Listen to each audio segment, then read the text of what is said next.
is Watson with Crazy Days Music and CrazyDaysMusic.com. I am here with Warren Cooke, founding member of Yellowcard and bass player for Flag on Fire.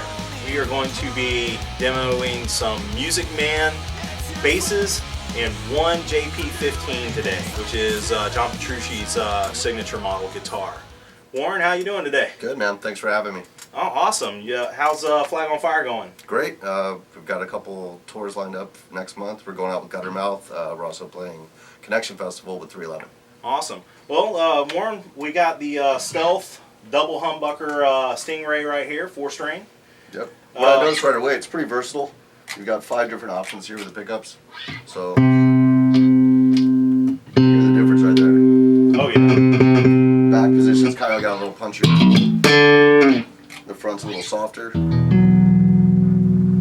Definitely a cool bass. What I love about Ernie Ball basses is the contour of the neck. I own one myself. I have a Stingray single humbucker that I play live. Just you can't beat the neck. They play like butter. They've got a little bit of weight to them, kind of like similar to a Les Paul for you guitar players. But as far as the neck goes, you can't beat it. Very versatile bass.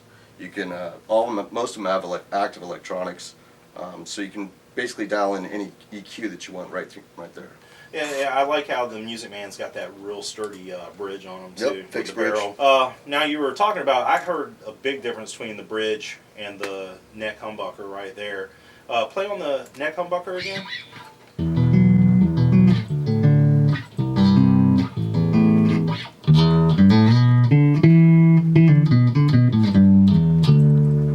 It just gives it such a smooth sound. And then this little puncher.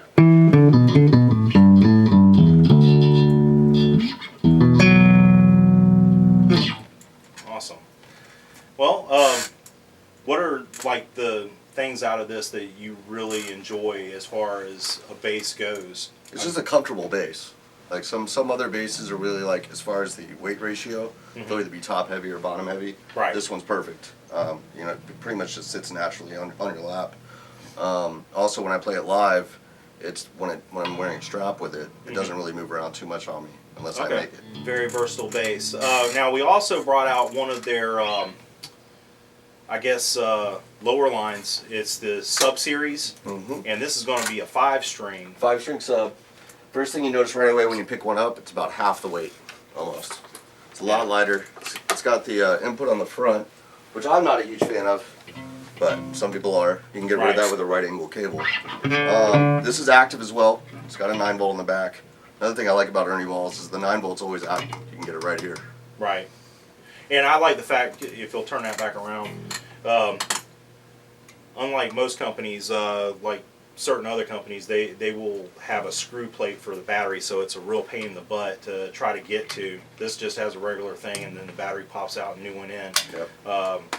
So if you're getting something goes wrong with the battery, you can pop it out right there. You can pop it out and get back on before it puts you out too long. Now with this, you have a treble bass volume, so it's not as much option as the Stingray itself, but the subs are definitely lighter in weight. Still has a good tone, still has that Ernie Ball feel on the neck, still has a good contour to it.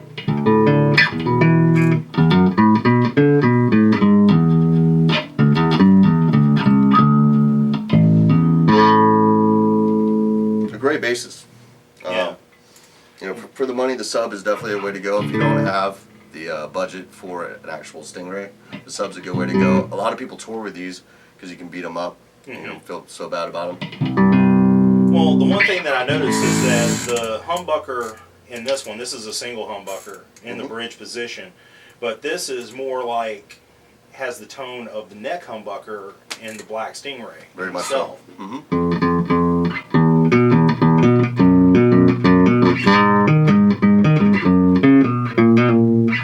Ernie Balls are just known to have that punch. That's why a lot of punk bass players use them. A lot of jazz players use them because they're very versatile. You can get a lot of different tones out of one bass. Right. Well, legend goes as far as like when Music Man came around, when Leo Fender first sold Fender, and he went to this. This is what he wanted a bass to be. Right. And you know, he put a humbucker in there. He got a lot more bottom end out of it. Got a better weight ratio versus like the P bass or the jazz bass. Yep. He just kind of like took his design and then perfected it to what this is. Yeah, it definitely shows, and you can tell when you play it. Like if you pick up a P bass and then pick up a Stingray or a sub, you can feel the difference. Right.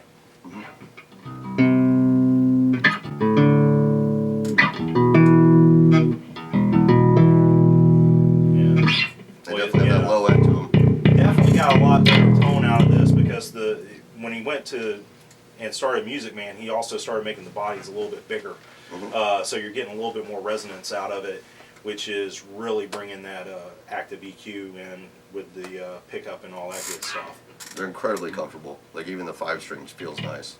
Normally 5 strings feel really bulky to me. This 5 string just feels comfortable in my hands. Yeah, it doesn't seem to have a real fat neck like some 5 strings. Up last is the John Petrucci JP15. This one here is a beautiful, beautiful guitar. It's a roasted maple, quilted top.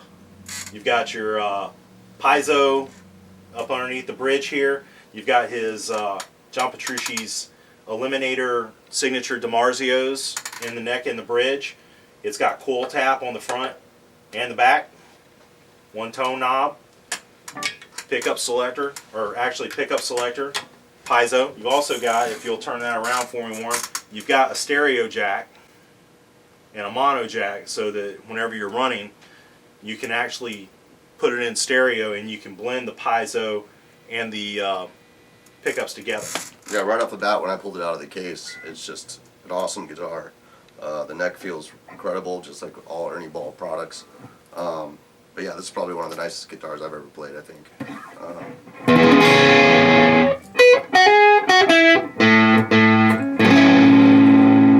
It's got a lot of sustain in it.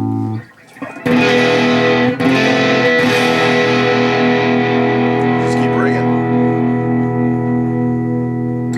Yeah, comfortable. I mean, it's got bells and whistles. It has a nice cutout right here on the bottom so you can reach the top frets. It's just an all-around tone shred machine for someone that something that you would come to expect from John Petrucci. And also, if you'll turn that over, it's got the Spurzle type locking tuners in here for quick stringing and tuning. His Music Man bridge that's on all his guitars. We already mentioned the stereo jacks and input in the back. And right now I'm going to turn on his coil tapping so you can hear what it sounds like in a single coil.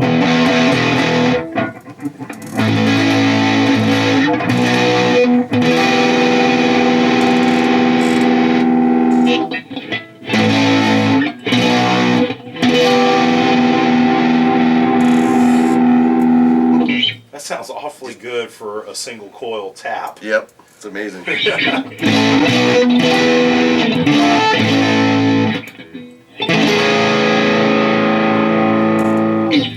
very, very fat sounding for a single coil. But that's something that DiMarzio perfected for him so that he doesn't lose a lot of tone if he's going from a humbucker to a single coil. Then, if we push these back in, turn that there, that turns on the Piezo.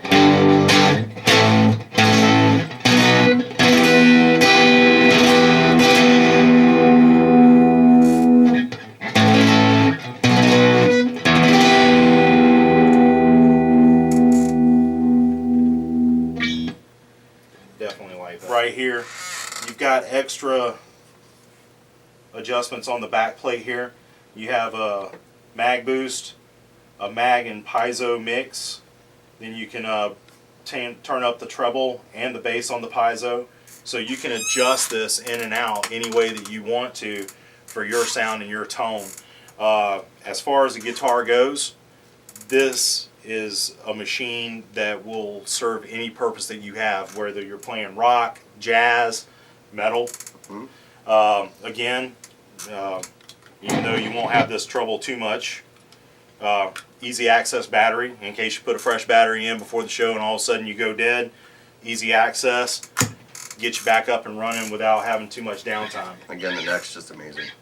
Feels really comfortable. Oh yeah, it's definitely something that is on a lot of the Music Man guitars. You don't have a lot of stickiness whenever you're playing. You get real sweaty up there and your hands start sticking when you're going down. You can't do a run. And with the Music Man guitars, you just don't have that problem. Warren, I want to say I appreciate you coming in and playing and demoing the Music Man and the Sub series for us. Thank you. And the JP15. Thanks for having me. Can't wait to see you out on tour with Guttermouth. That's going to be an awesome, awesome tour right there. I can't wait to see Guttermouth again. I'm Watson, Crazy Days Music and CrazyDaysMusic.com. This is Warren Cooke with Flag on Fire, and we'll see you next time.